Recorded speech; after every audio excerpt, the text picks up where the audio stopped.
नमस्कार, गो news India में आपका स्वागत है। मैं हूं पंकज पचौरी और आज हम बात करेंगे चीन और भारत के संबंधों की कि चीन, जिसने भारत के 60 वर्ग किलोमीटर से ज़्यादा क्षेत्र पर आधिपत्य जमा लिया है, कब्जा कर लिया है, लैंड ग्रैब कर लिया है, उसने किस स्ट्रेटजी, किस रणनीति के तहत ये काम किया है और क्यों भारत का जो रिस्पॉन्स है, भारत का जो रद्द अमल है, वो इस पर खरा नहीं उतर रहा है। मुल्क में इस समय बहुत ही संगीन दौर है।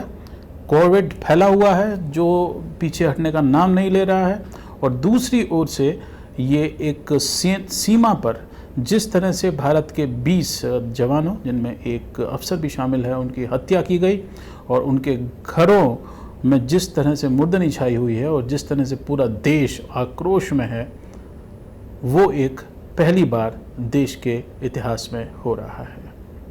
लेकिन चीन ने सिर्फ लद्दाख में लैंड ग्रैब नहीं किया है। चीन लगातार पिछले दिनों से हिंदुस्तान में लैंड ग्रैब कर रहा है, और ये लैंड ग्रैब सिर्फ हमारी अर्थव्यवस्था का नहीं है, ये लैंड ग्रैब हमारे दिमाग का भी है। और ये एक बहुत बड़ी समस्या है जिससे निपटने के लिए पूरे मुल्क को जी तोड़ मेहनत करनी पड़ेगी।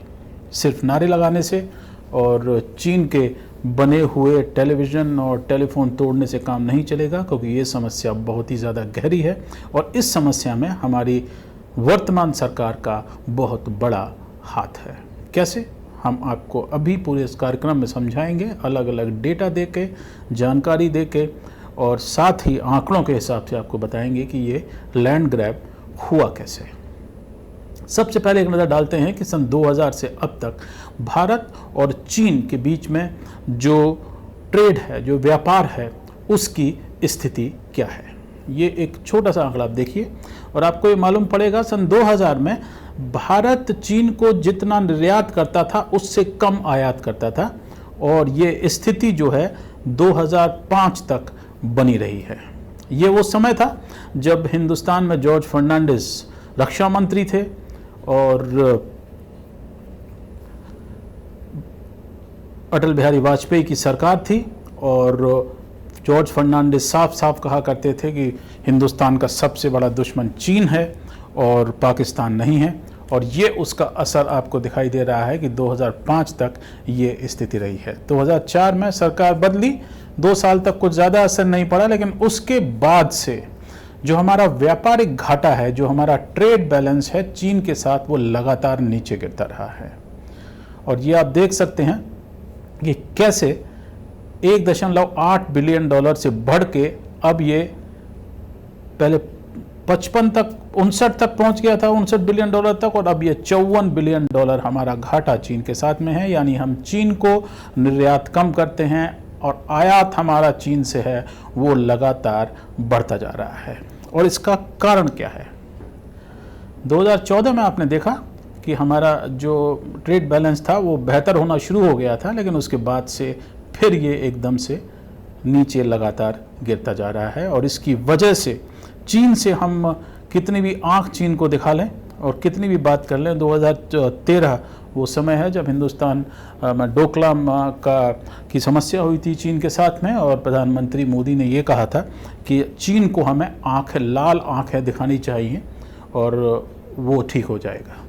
लेकिन 2015 में जब प्रधानमंत्री नरेंद्र मोदी चीन गए हैं और वहाँ पर शंघाई में उनका बहुत ज़्यादा ज़ोरदार स्वागत हुआ है, तो उन्होंने चीन से अपने पर्सनल, व्यक्तिगत रिश्तों के बारे में क्या कहा, ये आप विस्तार से देखिए।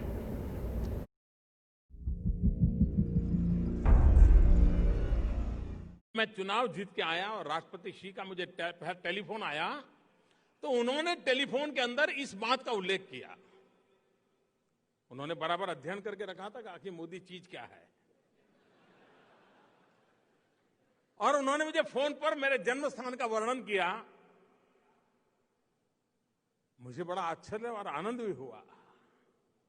बाद में वो भारत आए तो उनकी इच्छा थी मेरे गांव जाने की, लेकिन वो गुजरात आए, गांव तक तो नहीं जा पाए थे क्योंकि वो अहमदाबाद से 80-90 किलोमीटर दूर है, समय का अभाव था।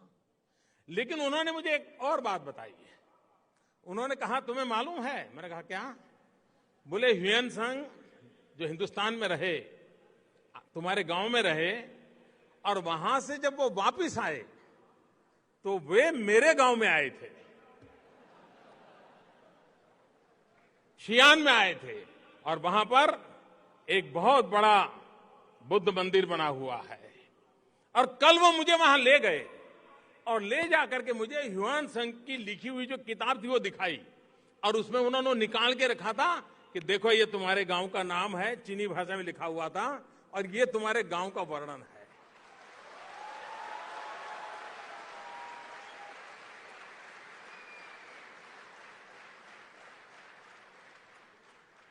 दो देशों के मुखिया इतना आत्मीयता, इतनी निकटता, इतना भाईचारा, ये अपने आप में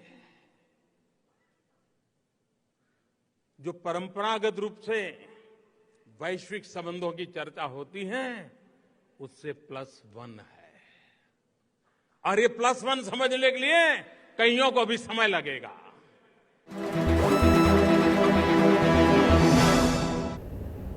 +1 इतनी निकटता, इतनी घनिष्ठता संबंध दो देश के मुखियाओं में है, और उसकी वजह क्या हो सकती है? ह्यूएन सांग जो हिंदुस्तान आए थे टैंग डायनेस्टी के समय में, 6ठी सदी की बात है, जब चीन अपने उरूज पर था, तब उसने ह्यूएन सांग को भेजा था हिंदुस्तान की, वहाँ से जाओ और देख कर आओ कि ऐसी क्या चीज़ें हैं जो हम हिंदुस्तान से सीख सकते हैं।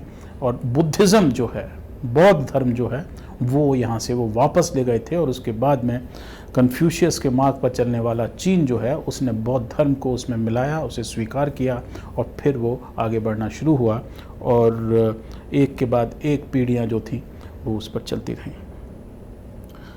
आपने ये वीडियो देखा, घनिष्ठता और निकटता, सौहार्द, मेल दो नेताओं के बीच में।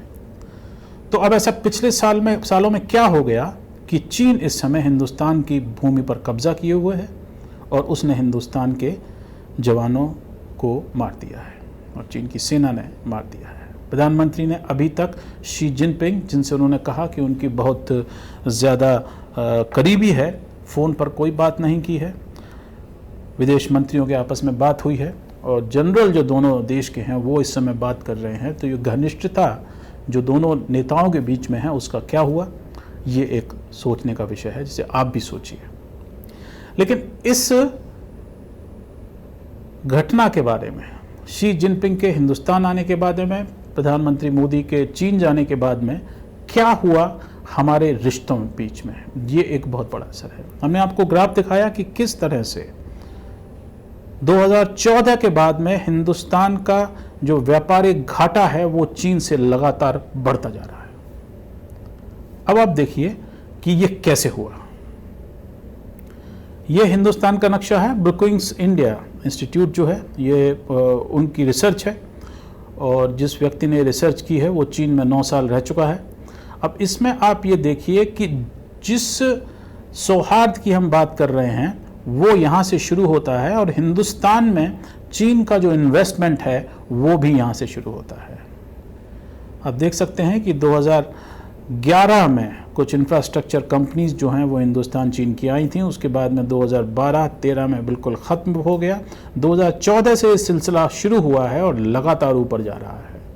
ये सारे राज्य हैं जिनमें गुजरात सबसे ऊपर है, जहाँ पर 3 बड़े चीनी उद्योग लगे हुए हैं, और बाकी राज्यों में आप देख सकते हैं।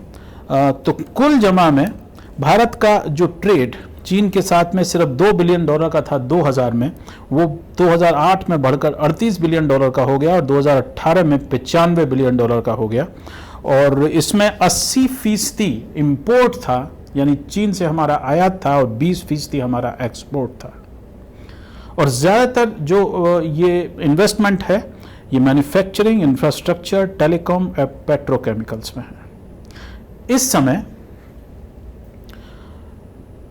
आप देखें तो हिंदुस्तान में चीन की कोई 800 कंपनियां हैं जो काम कर रही हैं, जिनमें से 250 से ज़्यादा कंपनियों ने 2014 में, जब शी जिनपिंग हिंदुस्तान आए और इससे पहले उसके बाद में प्रधानमंत्री मोदी चीन गए।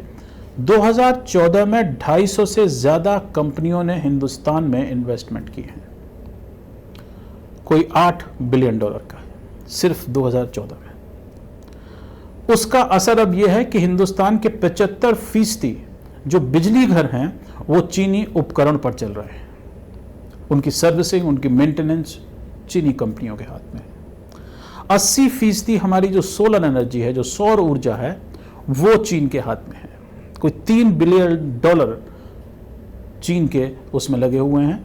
और जो हम बात करते हैं हिंदुस्तान को सौर मिशन हमने शुरू किया हुआ है, वो सौर मिशन हिंदुस्तान का नहीं है, एक तरह से आप कह सकते हैं वो चीन का है, क्योंकि 80% इन्वेस्टमेंट उसमें जो है वो चीन का है। आगे अगर और इन सब में बड़ी बात यह है कि हिंदुस्तान अभी भी चीन का टॉप इन्वेस्टमेंट डेस्टिनेशन नहीं है। हिंदुस्तान का नंबर 31वां है। चीन की जो लिस्ट है प्रायोरिटी की, प्राथमिकता की, उसमें हिंदुस्तान का नंबर 31वां है। हिंदुस्तान का चीन से जो ट्रेड है वो सिर्फ उसमें भी कोई 10 नंबर पर हिंदुस्तान आता है। इससे बड़े बड़े मुल्क हैं बाकी जिनसे चीन का ज़्यादा वो चल रहा है। इस सब में एक बहुत बड़ी समस्या है, और वो समस्या ये है, एक कंपनी का नाम है शिंजिंग ग्रुप है, जो कि पीपल्स लिबरेशन आर्मी, जो चीन की सेना है, वो इसका लॉजिस्टिक्स चलाया करता था, यानी PLA, जिससे कि हमारी लड़ाई हो रही है और जिसके जवान जो है वो हमारे जवानों को मार रहे हैं, उससे जुड़ी हुई कंपनी शिंजिंग ने गुजरात और कर्नाटक में स्टील प्लांट लगाए हुए हैं। इससे ज्यादा हिंदुस्तान में घुसपैठ आप सोच भी नहीं सकते कि चीन की सेना से जुड़ी हुई कंपनी ने हिंदुस्तान में स्टील प्लांट लगाए हुए हैं, वो भी प्रधानमंत्री के गृह राज्य गुजरात में और कर्नाटक में। और इनकी कुल जो पैसा उसमें लगा हुआ है कोई 8,700 करोड़ के आसपास लगा हुआ है, $1 बिलियन से भी ज्यादा। बाकी अगर आप चीज़ों को उठा के देखें तो आपको मालूम पड़ेगा कि हिंदुस्तान में जितने भी फ़ोन यूज़ होते हैं उसमें से 4 जो टॉप फ़ोन है वो चीन के पास में हैं। Oppo, Vivo, Xiaomi, Huawei. सिर्फ सैमसंग जो है, जो साउथ कोरिया में बनता है, वो 5वें नंबर पर आता है, और इसमें कुल $7.2 बिलियन जो है वो लगा हुआ है। तो ये हालात इस समय हैं। और इसके साथ ही चीन ने एक काम और शुरू किया, क्योंकि उन्हें लगा कि हिंदुस्तान में इंफ्रास्ट्रक्चर और मैन्युफैक्चरिंग में बहुत ज़्यादा पैसा नहीं लगा सकते, तो उन्होंने हिंदुस्तान की जो टेक्नोलॉजी की कंपनियां थीं उनमें पैसा लगाना शुरू किया। और देखिए उसमें क्या हाल हुआ। ये हिंदुस्तान के टॉप यूनिकॉर्न्स जिन्हें हम कहते हैं, जो 1 बिलियन से ज़्यादा की कंपनियां हैं, इसमें जो पैसा लगा हुआ है, जोमेटो में अलीबाबा ने $500 मिलियन से ज़्यादा लगाया हुआ है, स्विगी में टेंसेंट ने लगाया हुआ है, ओला में टेंसेंट और स्टेड व्यू ने लगाया हुआ है, पेटीएम और पेटीएम मॉल। पेटीएम वो कंपनी है जिसका उद्घाटन प्रधानमंत्री ने खुद किया था, और उनकी तस्वीर के साथ में पेटीएम लॉन्च हुआ था नोटबंदी के बाद में। और उस पेटीएम में $500 मिलियन से ज़्यादा पैसा अलीबाबा और अली पे का लगा हुआ है, जो कि अलीबाबा ग्रुप के हैं, दोनों चीन के हैं। Flipkart, big basket, Dream11, OYO, उड़ान, बाइजू जो कंपनी है जो कि बच्चों को पढ़ना सिखाती है, उसमें चीन का पैसा लगा हुआ है। डिलीवरी कंपनी है दिल्ली की, इसमें पैसा लगा हुआ है। पॉलिसी बाजार, जिससे कि आप इंश्योरेंस खरीदते हैं, उसमें भी चीन का पैसा लगा हुआ है। तो ये टॉप इंडियन कंपनीज हैं और जिसमें चीन ने पैसा लगाया हुआ है। अब अगर हम चीन से लड़ाई करते हैं, और जिस तरह से हमने देखा कि चीन की जो हमारी लेह लद्दाख की जो सीमा है उस पर हेलीकॉप्टर उड़ रहे हैं और हवाई जहाज़ जो हैं वो इस समय पेट्रोलिंग कर रहे हैं, और प्रधानमंत्री ये कह चुके हैं कि हमको अगर उकसाया जाएगा तो हम किसी को बख्शेंगे नहीं। वो ये भूल गए हैं कि चीन और अमेरिका के बीच में बहुत तल्ख रिश्ते हैं। अमेरिकी राष्ट्रपति डोनाल्ड ट्रंप साफ साफ कह चुके हैं कि हम चीन से कोई बात नहीं करना चाहते। चीन के खिलाफ उन्होंने सैंक्शंस लगाए हुए हैं चीनी कंपनियों के खिलाफ में, लेकिन क्योंकि चीन का जो व्यापार है अमेरिका के साथ में वो हिंदुस्तान से आप समझ सकते हैं कोई 100 गुना ज़्यादा है। और उसकी वजह से डोनाल्ड ट्रंप चाहे वो कितने भी शक्तिशाली हों, वो चीन के खिलाफ कदम नहीं उठा सकते, क्योंकि अमेरिका के जो बॉन्ड्स हैं उसमें चीन का $350 बिलियन से भी ज़्यादा लगा हुआ है। हर साल $350 बिलियन के आसपास घाटा अमेरिका को चीन से व्यापार में होता है और अमेरिका उससे बाहर नहीं निकल सकता। तो ये जो लैंड ग्रैब है, जो सिर्फ मानसिक और सिर्फ आर्थिक स्तर पर नहीं है, जो मानसिक स्तर पर है, ये सारी कंपनियां आपने जो देखी जिन्हें आप रोज इस्तेमाल करते हैं, उन पर चीन का कब्जा है। तो चीन का कब्जा सिर्फ लद्दाख में एक छोटी सी जगह पर नहीं है, चीन का कब्जा हमारे बाजार पर है और ये कब्जा हम एकदम से खत्म नहीं कर सकते।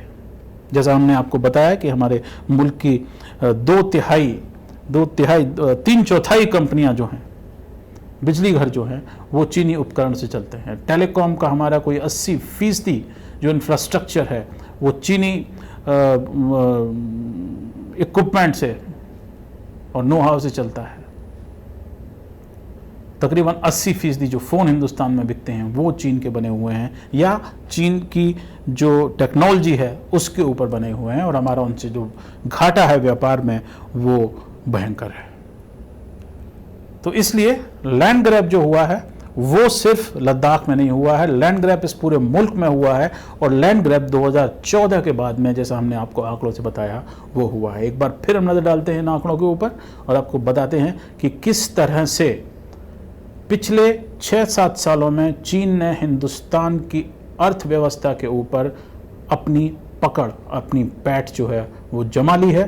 और हम लद्दाख से चाहे एक बार बातचीत करके उनके जो जवान हैं उनको पीछे खदेड़ सकते हैं, लेकिन इस सब को पीछे खदेड़ना बहुत एक लंबी मशक्क़त के बाद संभव हो पाएगा।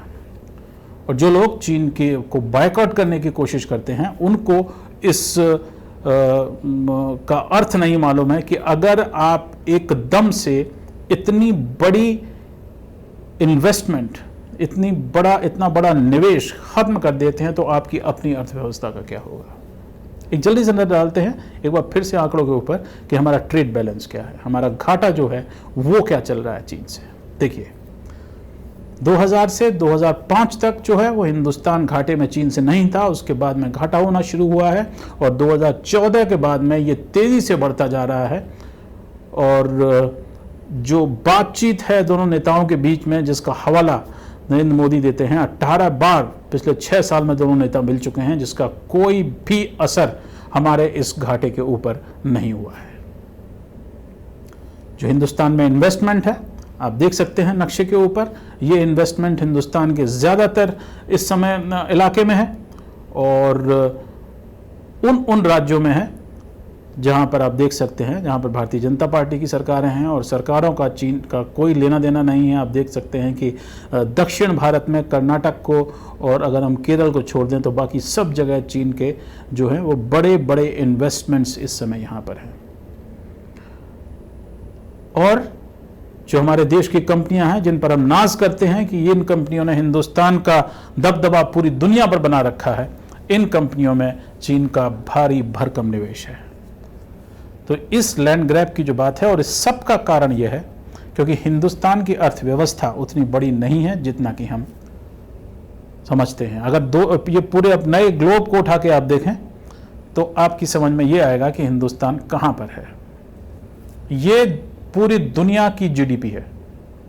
इसमें अमेरिका आपको लाल रंग में दिखाई दे रहा है, वो सबसे बड़ा है। 24% दुनिया की जीडीपी का भाग अमेरिका के पास में है और उसके बाद में आप देख सकते हैं कि नंबर जो है वो चीन का आता है।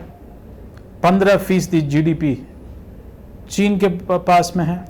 उसके बाद जापान का नंबर आता है, जर्मनी है और हिंदुस्तान आपको इस नक्शे में बहुत छोटा सा दिखाई देगा, जापान और चीन के नीचे। और ये समस्या है कि हिंदुस्तान की अर्थव्यवस्था उतनी बड़ी नहीं है जितना कि हिंदुस्तान के प्रधानमंत्री समझते हैं और जाहिर करते हैं। और चाहे आपकी कितनी भी मित्रता किसी से भी हो, जब मामला लेन देन का होता है, मामला पैसे का होता है और मामला ज़मीन का होता है, तो झगड़ा होना लाजमी है। तो चीन ने एक तरह से, प्रधानमंत्री ने जिस तरह से प्रेम दिखाया है चीनी नेता के प्रति, उसको अस्वीकार कर दिया है, और साथ ही चीन ने भारत से ये साफ कर दिया है कि हम तुमसे बड़ी शक्ति हैं, हम चाहें तो तुम्हारी जो अर्थव्यवस्था है उस पर कब्जा कर सकते हैं और तुम्हारी सीमा पर भी कब्जा कर सकते हैं। ये सख्त शब्द हैं, लेकिन इन्हें कहना, इन्हें समझना बहुत ज़रूरी है।